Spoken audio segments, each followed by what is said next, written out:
A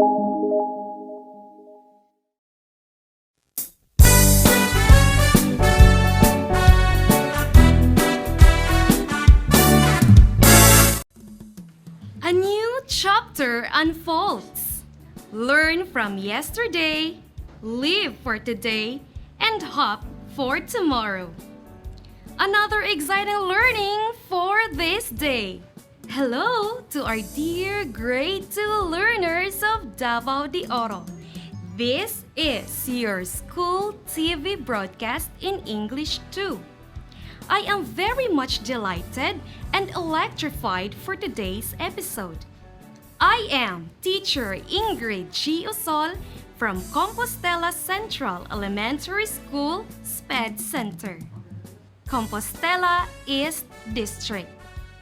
Before we start our discussion today, please arrange all the needed materials, especially your self-learning module and your pencil, for this episode. So, are you ready? That's great! For today's lesson, you are expected to recognize the common terms in English relating to parts of a book. Recognize the importance of each part of a book and label the parts of the book.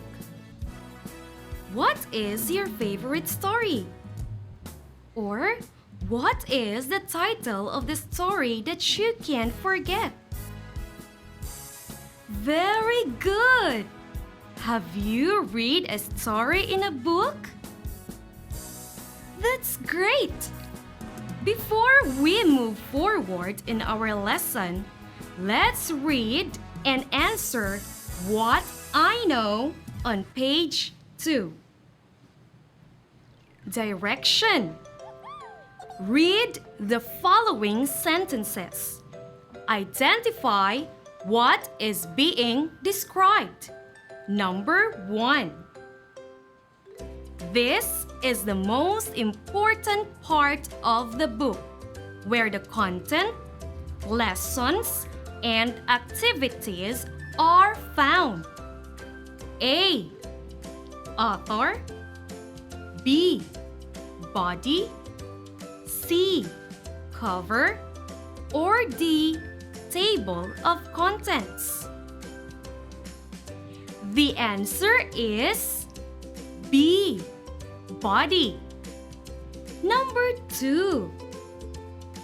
The chapters and lesson title are listed on this part of the book.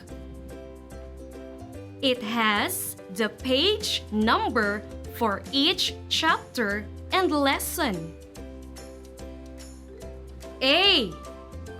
Cover. B. Index. C. Spine. D. Table of contents. The correct answer is D. Table of contents. Number 3. This part tells the title of the book, author, and illustrator. It is found on the first page of the book. A. Index. B. Glossary. C. Table of contents. Or D. Title page. Children, the correct answer is letter D. Title page. Number 4. This is where you can find the date and place the book was printed and the publisher who distributed or issued it. A. Author. B. Copyright page. C. Cover. Or D. Title page. The answer is letter B. Copyright page. Last one is number 5. This part of the book contains a list of special words and their meanings. It is like a small dictionary at the back page of the book. A. Cover. B. Index. C. Glossary. Or D. Table of contents. Kids, the answer is letter C. Glossary. Do you have now the idea of our lesson for today? That's good! Are you familiar with the different parts of the book? A book has different parts, and each part has an important purpose. Knowing the parts of the book helps you locate the information quickly and easily. Now, for you to recognize more about the parts of the book, I want you to open your self-learning modules on page 3. Label the parts of the book. Choose your answer below. The given words are author, cover, illustrator, spine, and title. Children, I want you to follow and listen carefully. For number 1, the arrow pointed the outside edge of the book, where the pages are gathered and bound. It is called a spine. Number 2, the arrow pointed the creator or the writer of the book, which is the author.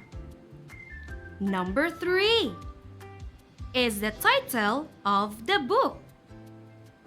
Number 4, the correct answer is cover. And for number 5 is the illustrator, the one who draws the pictures in a book. This time, let us read the dialogue between Gio and his mother.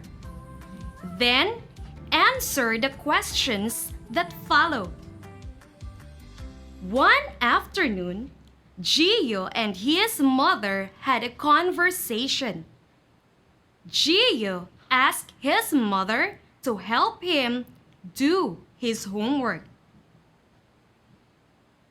His mother asked him what his assignment all about. He told her that it was all about the parts of a book. Mother got a book and helped Gio with his homework. Gio, this is called a cover. Cover protects the contents or pages of the book from any damage. This is the title page. Title page shows the title of the book, the author, and the illustrator. The author is the person who writes the book, while the illustrator is the one who draws the pictures in the book. It is found in the first page of the book. Next is the copyright page.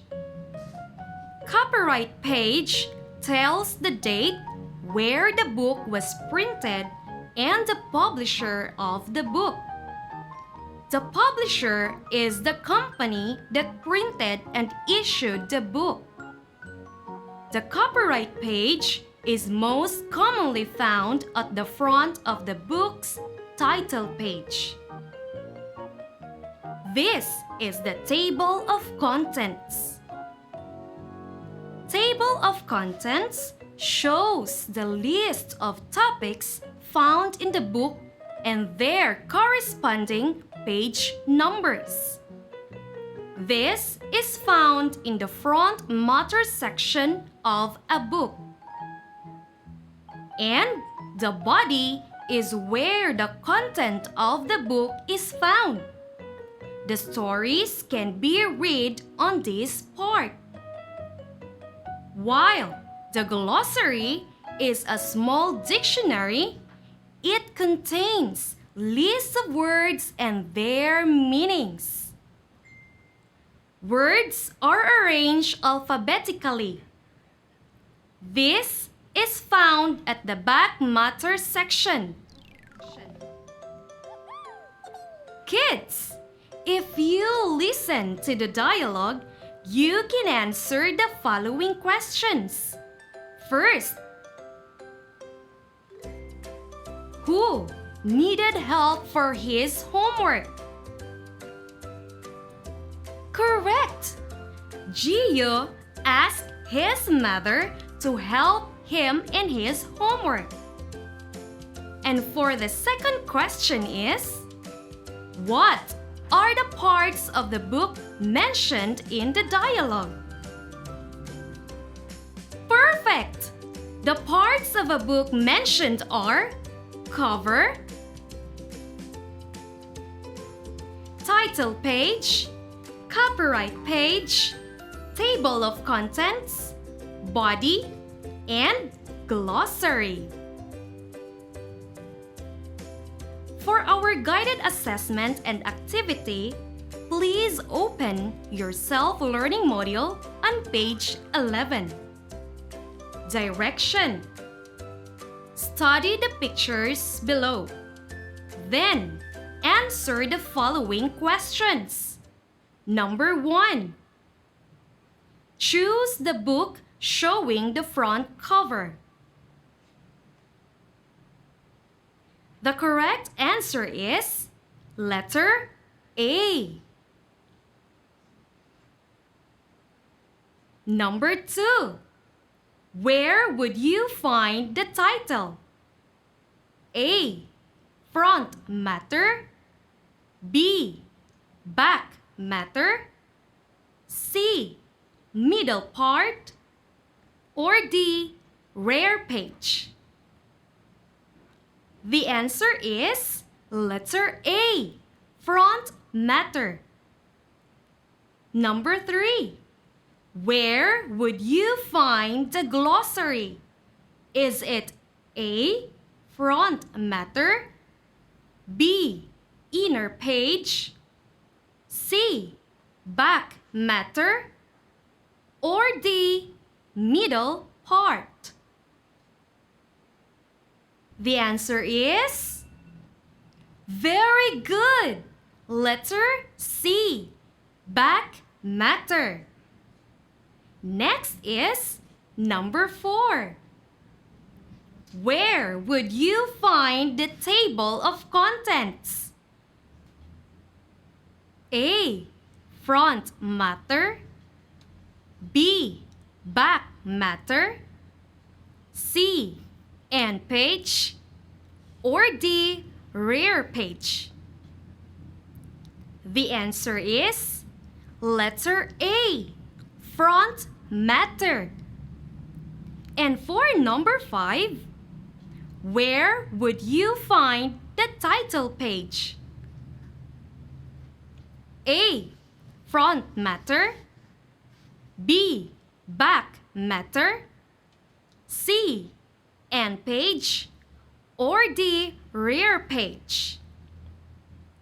Very good! Title page can be found in the front matter, letter A.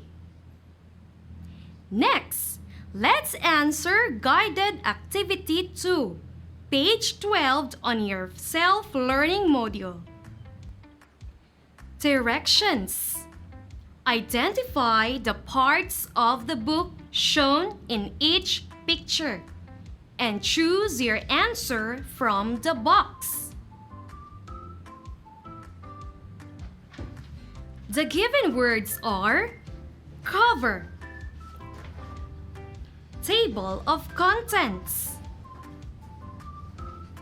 copyright page, body, glossary, and title page. Your 5 seconds starts now.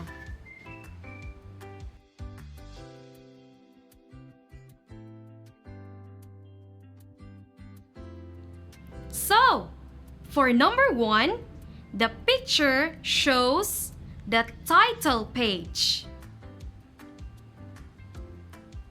Number 2, the answer is glossary. Number 3, the correct answer is copyright page. Number 4, the picture shows the table of contents.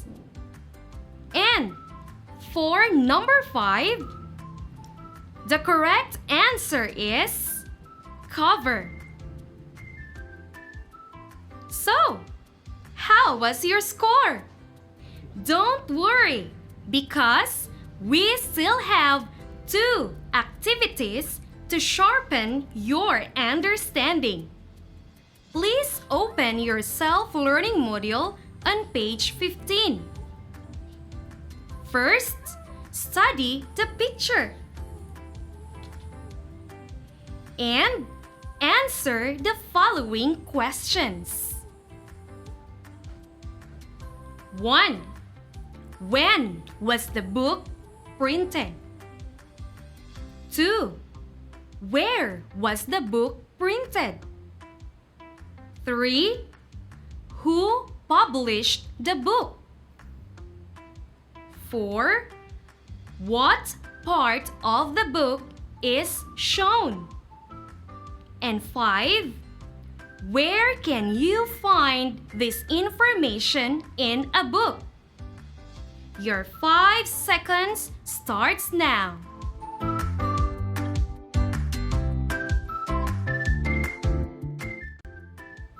Okay, let's check your answers. Number 1. The book was printed on 2019. Letter A. Number 2. The book was printed at Manila, Philippines. Letter D. Number 3. What is the answer? Very good. It is letter D. And for number 4, what part of the book is shown? That's great! It is the copyright page of the book. Letter B. And for number 5, correct! The answer is letter A. Kids, always remember that a book has the front matter and back matter sections. Front matter section includes the title page, copyright page, and table of contents, while in back matter section, the glossary can be found. Kids, are you ready for our last and final quiz? If you are ready, I want you to open your self-learning module on page 21. Directions. Read the following statements and identify what part of the book is being described. Your 5 seconds starts now.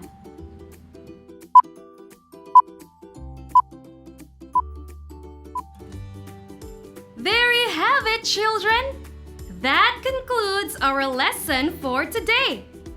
I hope that there's something you've learned today. But if you encounter any difficulty in answering the task in our activity today, do not hesitate to consult your teacher.